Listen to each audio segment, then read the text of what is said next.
Hello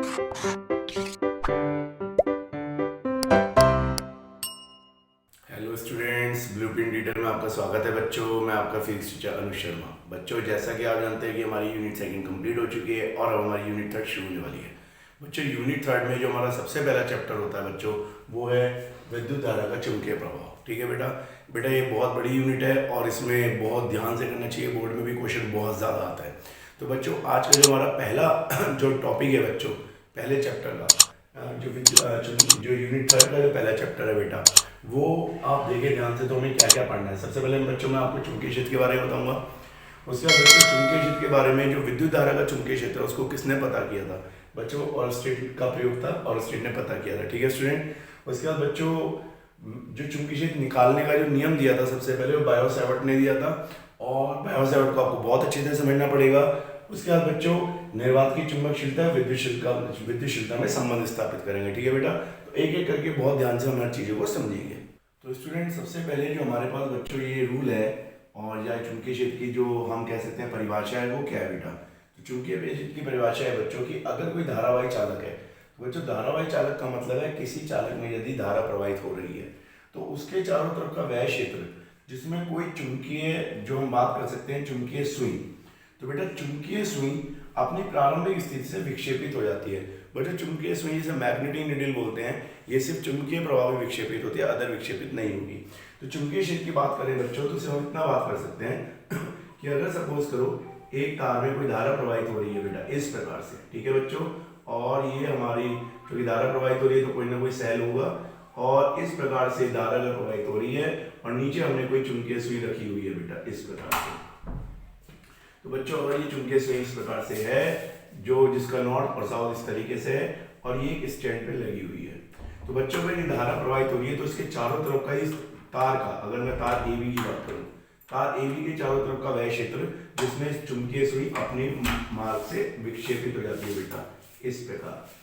तो ये अपने मार्ग से विक्षेपित हो जाने को, जब ये अपने मार्ग से विक्षेपित होगी तो इसका मतलब इसके आसपास कहीं ना कहीं चुंबकीय क्षेत्र है। ठीक है बेटा।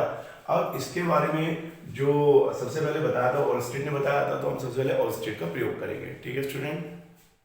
तो ऑरस्टेड के प्रयोग को ऐसे कोई खास लिखने की जरूरत नहीं, इसको सिर्फ समझना जरूरी है। ऑरस्टेड ने बच्चों चुंबकीय क्षेत्र बताने का कैसे तरीका बताया था और कैसे उसने चुंबकीय सुई की जो विक्षेपण स्थिति वो कैसे चेक करी थी, तो मैं आपको बताता हूँ। उसने दो स्थितियां बनाई थी बच्चों, एक धारावाही चालक लिया बेटा और धारावाही चालक में सेल लगा दिया। ठीक है बच्चों। जब उसने सेल इस प्रकार लगाया तो जो धारा थी बच्चों वो A से B तक प्रवाहित हो रही थी। और अगर बच्चों यहाँ पे मैं एक दिशा बना लूँ, यहाँ पे नॉर्थ और यहाँ पे साउथ, यहाँ पे ईस्ट, यहाँ पे वेस्ट, इस तरह से मैं बना रहा हूँ कि उसने धारा साउथ टू नॉर्थ प्रवाहित करी थी। और बच्चों दूसरी स्थिति जो उसने ली थी, उसने बैटरी का टर्मिनल चेंज किया और उसके बाद फिर उसी धारावाही चालक में विद्युत धारा प्रवाहित करी, इस प्रकार A to B। धारा इस प्रकार बहेगी। ठीक है, आप देख सकते हैं। तो हम कह सकते हैं नॉर्थ टू साउथ धारा बह रही है। तो बच्चों दोनों स्थिति में उसने क्या किया, कंपास नीडल इस प्रकार से लगा दी, ये आप देख सकते हैं। एक कंपास नीडल लगाई जो एक स्टैंड पे यहाँ पे अटैच थी बच्चों यहाँ पे, और इसी प्रकार से एक कंपास नीडल यहाँ लगे बेटा, और ये भी यहाँ पे एक अटैच थी इस तरीके से।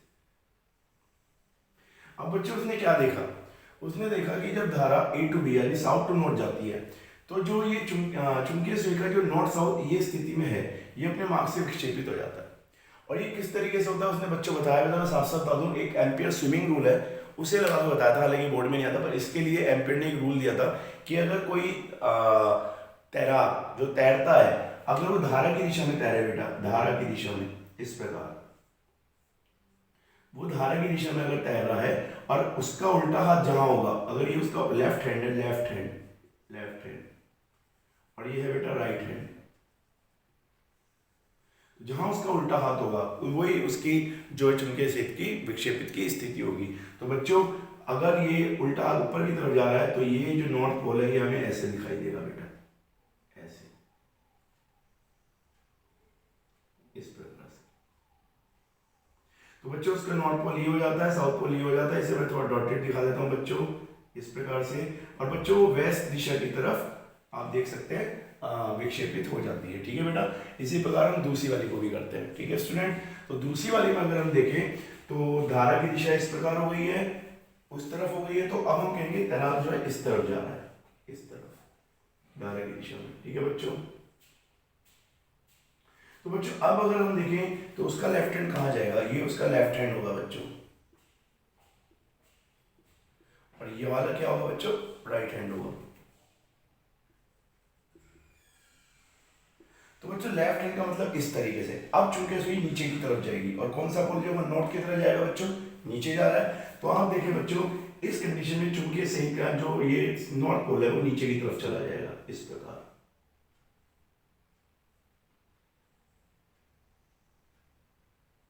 इस प्रकार। तो ये नॉर्थ हो गया बेटा, ये साउथ हो गया। तो हम कह सकते हैं बच्चों कि वो वेस्ट की ईस्ट की तरफ डिफ्लेक्ट हो जाएगी इस प्रकार, और ये वेस्ट की तरफ। तो इस प्रकार एक नियम बताया था उन्होंने कि किस तरीके से विक्षेपित होती है। कुल मिला के ऑरेस्टिन ने कहा था कि अगर चुंबकीय सुई को इस प्रकार से विक्षेपित हो रही है तो हम कह सकते हैं कि ऑरेस्टिन ने चुंबकीय क्षेत्र की उपस्थिति को पता करा था। तो बच्चों इसके बाद जो चुंबकीय क्षेत्र के बारे में बता करने वाले कि चुंबकीय क्षेत्र कितना होगा, कैसे निकालेंगे, जो नियम दिया था बच्चे बायो-सैवर्ट ने दिया था, तो हम बायो-सैवर्ट नियम की बात करेंगे। तो बच्चों बायो-सैवर्ट का नियम सबसे ज्यादा इंपॉर्टेंट है, क्योंकि सारे जितने भी मैग्नीफिक चुंबकीय क्षेत्र निकाले गए बाद में वो सब इसी नियम के अकॉर्डिंग निकाले गए। तो बच्चों बायो-सैवर्ट ने क्या नियम दिया था, तो बच्चों बायो-सैवर्ट ने कहा था कि यदि कोई भी धारावाही चालक है इस प्रकार से, उसकी कोई अभी शेप नहीं मानी कि बिल्कुल सीधा है या सर्कुलर है, कोयल है, क्या है, तो बच्चों अगर उसमें कोई धारा प्रवाहित हो रही हो इस प्रकार से, जिसे मैं अगर इसका नाम रख दूं तो A to B कह सकता हूँ। ठीक है बच्चों, और बच्चों यहाँ पे अगर कोई बिंदु P है और इस धारा की से मुझे यहाँ बिंदु क्षेत्र निकालना है, तो उसने कहा सबसे पहले काम करना है कि हम इसमें एक छोटा सा एलिमेंट मानेंगे करंट धारा अवयव, बहुत छोटा सा, अति सूक्ष्म। तो मैंने एक छोटा सा एलिमेंट मान लिया बच्चों यहाँ पे ये वाला, और ये एलिमेंट मैंने नाम रख दिया CD, DL एलिमेंट। ठीक है बच्चों, धारा इसमें से प्रवाहित होकर जारी होगी, और बच्चों इसके एलिमेंट से यानी करंट अवयव से इस बिंदु को मिला दिया, और ये एंगल मान लिया थीटा। अब अच्छा बात ये आती है, अगर इस करंट एलिमेंट से धारा अवयव से बिंदु P की दूरी हम R मान लें, ये वाली R, ठीक है, तो उसने क्या कहा बच्चों, थोड़ा ध्यान से देखते हैं। तो इस बिंदु P पे जो चुंबकीय क्षेत्र होगा बच्चों, चुंबकीय क्षेत्र, उसने कहा कि ये चुंबकीय क्षेत्र कुछ चीजों पे डिपेंड करेगा। सबसे पहले उस धारा अवयव पे जो छोटा सा हमने एलिमेंट लिया है DL, पहली बात बच्चों। दूसरी बात डिपेंड करेगा जो बहने वाली धारा है I। तीसरी बात बच्चों डिपेंड करेगा जो दूरी है धारा अवयव से बिंदु P की, उसके दूरी के स्क्वायर के व्युत्क्रमानुपाती। और बच्चों तीसरी बात जो डिपेंड करेगा वो कैसे पता चला, मैं आपको बताता हूँ। यहाँ पे जब वो चुंबकीय सुई रख रहा था बच्चों, यहाँ पे जब चुंबकीय सुई रख रहा था, तो चुंबकीय सुई तो यहाँ विक्षेपित हो रही थी, यहाँ पे ऐसे विक्षेपित हो रही थी, ऐसे विक्षेपित हो रही थी। लेकिन जब बच्चों इसे वो यहाँ लेके जाता था यहाँ पे, तो चुंबकीय सुई विक्षेपित नहीं होती थी। जब यहाँ लेके जाता था तो भी चुंबकीय सुई विक्षेपित नहीं होती थी। इसका मतलब उसका क्या था कि कहीं ना कहीं कोण पर भी डिपेंड करता है कि बिंदु P और धारा अवयव से जो कोण बन रहा है। अब धारा की दिशा में कोण जब हम देखेंगे बिंदु P कितना एंगल बनाएगी बच्चों, 0, और यहाँ कितना बनाएगी, अगर ये पीछे आ जाएगा धारा की दिशा ऐसे और बिंदु P पीछे आ जाएगा यहाँ पे, तो ये 180 बनेगा।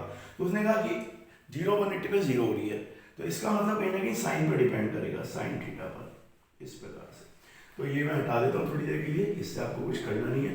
तो बच्चों इस प्रकार से उसने ये चीजें पता करी, और बच्चों सभी इक्वेशन को अगर मिलाया गया तो ये आया I dl sin theta upon r square. तो बच्चों ये आइडियल जो आया ना, ये एक साथ ही लिखना है आपको, क्योंकि इसी को धारा अवयव बोलते हैं कि छोटा सा अवयव है और उसमें धारा प्रवाहित हो रही है। ठीक है बेटा, अब बच्चों यहाँ पे एक अगर हम अनुप्रगमानुपाती साइन को हटा दें तो कांस्टेंट आएगा, I dl आएगा, sin थीटा आएगा अपॉन में r स्क्वायर आएगा। ठीक बच्चों, अब बच्चों बात ये आती है क्या इन्हीं चीजों पर डिपेंड करता है या किसी और चीज पे भी डिपेंड करता है चुंबकीय क्षेत्र। तो बच्चों यहाँ जो माध्यम है इस बात पे भी डिपेंड करेगा चुंबकीय क्षेत्र, ये जो माध्यम होगा। तो ये माध्यम होगा तो K की वैल्यू कितनी होगी बच्चों, तो K की वैल्यू होगी यहाँ पे जब प्रयोगों के अनुसार निकाला गया तो K की वैल्यू आई बच्चों μ0/4π, इस प्रकार। इसकी यूनिट बाद में बताऊंगा बच्चों। तो μ0/4π की वैल्यू जो आई बच्चों, इस पूरी की वैल्यू थी 10⁻⁻⁷। तो एक नियतांक आया जो माध्यम पर डिपेंड करेगा, ये बच्चों निर्वात के लिए आया, निर्वात के लिए, निर्वात। तो इसे μ0 को क्या कहते हैं बच्चों, तो μ0 होती है निर्वात की विद्युत चुंबकशीलता, निर्वात की चुंबकशीलता।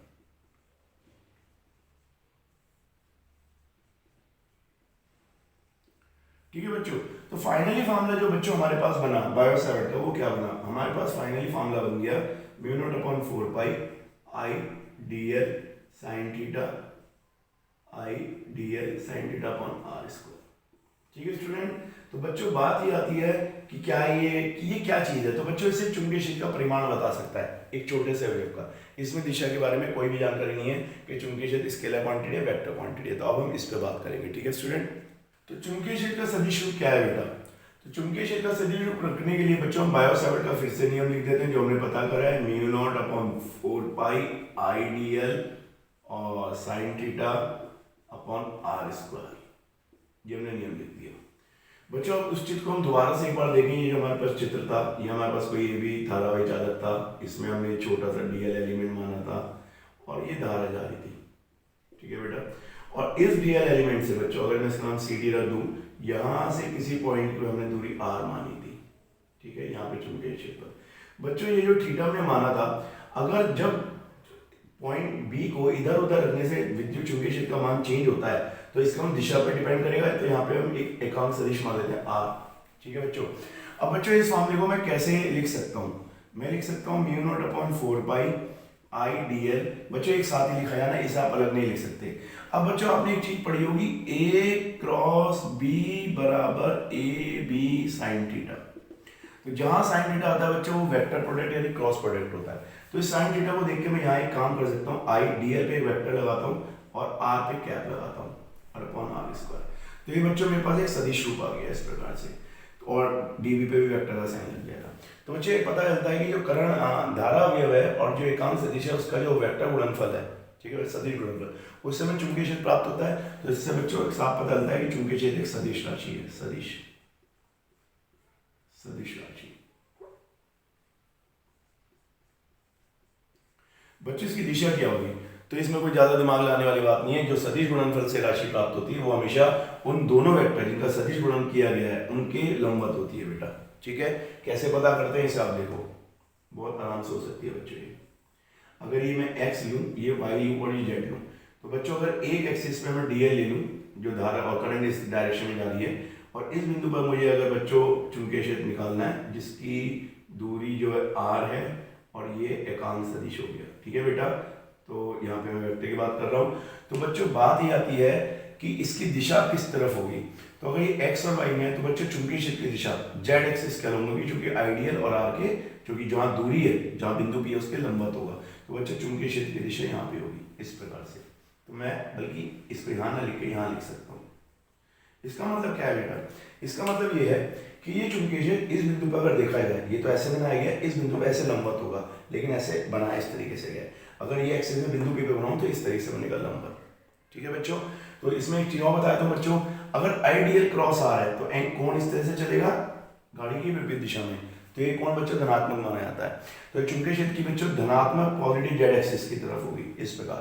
अगर बच्चों हम सपोज करो इन केस अगर मैं ऐसे लिख दूं या मैं किसी क्वेश्चन में ऐसे आ जाए x y z, और यहाँ पे बच्चों हमारे पास आइडियल आ जाए, और यहाँ पे बच्चों मेरे पास बिंदु P आ जाए, और यहाँ पे मैं एकांक सदिश मान लूं और ये दूरी r हो जाए, तो बच्चों चुंबकीय क्षेत्र की दिशा होगी तो अभी भी जेड एक्सिस की तरफ, लेकिन तब आइडियल से जब P की तरफ चलेंगे तो क्लॉकवाइज चलेंगे, और बच्चों घड़ी की दिशा में जो कोण होता है बच्चों वो ऋणात्मक होता है। तो इस टाइम जो चुंबकीय क्षेत्र की दिशा आएगी बच्चों ऋणात्मक जेड एक्सिस की तरफ आएगी इस प्रकार।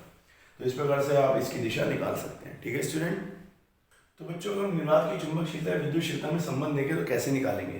तो बच्चों मैं कहना चाहता हूँ कि अगर हम इस प्रकार से करें बच्चों, ये हम करते हैं 1/4 पाई एप्सिलॉन नॉट, और इसको डिवाइड कर दें बच्चों म्यू नॉट अपॉन 4 पाई, क्योंकि यहाँ पे हमें चुंबक क्षेत्र मिलती है और ये हमें 1/4 पाई एप्सिलॉन नॉट मिलता है बच्चों। ठीक है। अब बच्चों गौर से अगर हम देखें तो अगर आप चेक करके देखो बच्चों, तो 1/4 पाई एप्सिलॉन नॉट की वैल्यू कितनी होती है बच्चों, 9 × 10⁻9 यही होती है। और mu naught upon 4 pi epsilon not की वैल्यू कितनी होती है बच्चों, ये होती है 10⁻⁻7। ठीक है बच्चों। अब बच्चों 4 पाई से तो 4 पाई कट जाएगा, अगर म्यू नॉट इस तरफ जाए तो ये आ जाएगा 1/म्यू नॉट एप्सिलॉन नॉट इस प्रकार, और ये आ जाएगा बच्चों 9 × 10⁻9 अपॉन 10⁻⁻7। ठीक है बच्चों। अब बच्चों बात ये करते हैं, अगर हम इसको ऊपर ले जाएं तो हम इसको ऐसे लिख दें, इसको उल्टा कर दें, तो ये उल्टा करने से ऐसे हो जाएगा बच्चों mu naught upon epsilon naught 10 to the power -7, 9 into 10 to the power 9। तो बच्चों -7 को नीचे ले जाओ, जो हो जाएगा 9 इंटू 10 टू द पावर 16। ठीक है, कैसे ऐसे लिखा जा सकता है बच्चों, 1/3 इंटू 10 टू द पावर 8 का स्क्वायर लिख सकते हैं बच्चों। तो बच्चों अगर हम इस प्रकार से लिख सकते हैं 3 इंटू 10 पावर 8 का स्क्वायर, तो किसके इक्वल है, μ0/ε0 के इक्वल। और बच्चों हम जानते हैं जो 3 इंटू 10 टू द पावर 8 होती है बच्चों, लाइट की स्पीड होती है कितने मीटर पर सेकेंड, लाइट की स्पीड। तो बच्चों यहाँ पे हमारे पास मिला हमें 1/c², और ये है μ0/ε0। तो बच्चों ये कितना आ गया, हम कह सकते हैं कि अगर हम c की वैल्यू देखें बच्चों, c बराबर आ जाएगा 1/μ0/ε0। तो बच्चों इसका मतलब ये है कि μ0/ε0 का गुणनफल का जो स्क्वायर अंडर रूट होता है उसका व्युत्क्रमानुपाती बच्चों उसका व्युत्क्रमानुपाती प्रकाश की चाल का वेग देता है, इसे बोलते हैं 3 into 10 to the power 8 metre पर सेकेंड। ठीक है स्टूडेंट, तो आज के लिए समाप्त होता है। मैं मानता हूँ कि आपको ये सारा टॉपिक समझ आएगा बच्चों। चुंबक को जो ये यूनिट 3 है से बहुत ध्यान से पढ़िएगा, और तब तक के लिए धन्यवाद।